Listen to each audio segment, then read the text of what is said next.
Bertrand Delanoë qui lève bien haut le pistolet pour pas qu'il y ait d'ambiguïté. Et pour donner donc le départ. Il y a des pigeons, il y a des pigeons.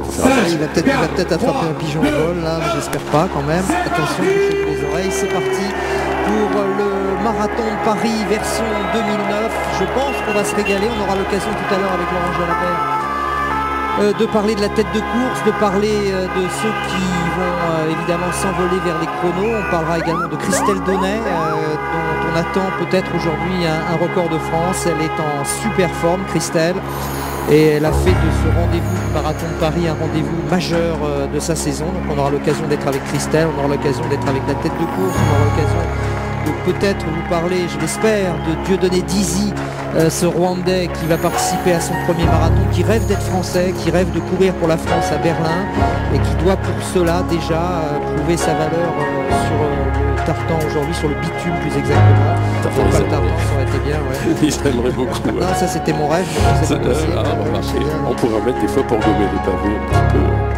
Bon, et puis voilà, alors toujours, voilà, ça c'est génial, frémir, au 10e on sourit, au 21e on tient, au 30e on souffle et au 42 on applaudit. C'est ça Stéphane, parce que moi je me suis laissé dire que sur un certain marathon, dans les tout derniers kilomètres, c'était, je sais pas si on applaudissait, après une fois que la souffrance est passée, c'est difficile. Oui, c'est peut-être ce qu'ils demandent, c'est les gens de les applaudir, mais ça n'a pas la force d'applaudir, non. Et puis c'est vrai que parfois c'est à quelques kilomètres près, c'est vrai, mais quand la souffrance vous prend 5 km plus tôt, ça change complètement l'histoire. Hein, et des fois même bien plus, parfois ça peut arriver à très haut niveau, vous savez, avec des limites. Hein. Et des fois on est un petit peu blanc sur le régime, on ne sait pas, ça se passe à un niveau profond, la récupération, et un découvre au 20e qu'on n'est pas bien, au 25 c'est la nuit, alors là... Oui, écoutez, la descente des Champs-Élysées est maintenant bien amorcée.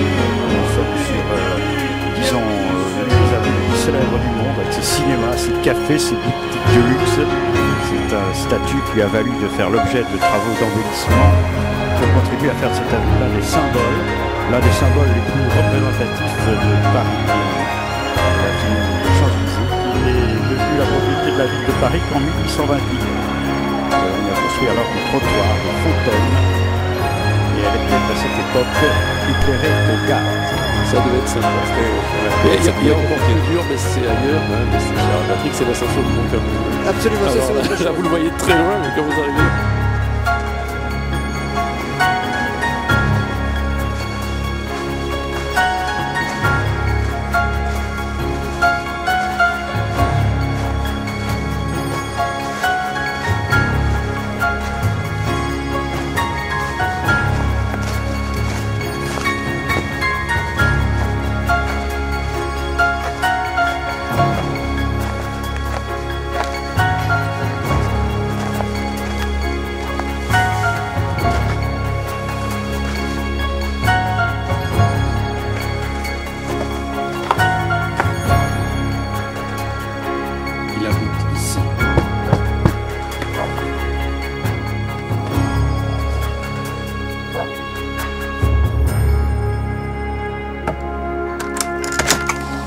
Salut Fa. Pris sur le fait.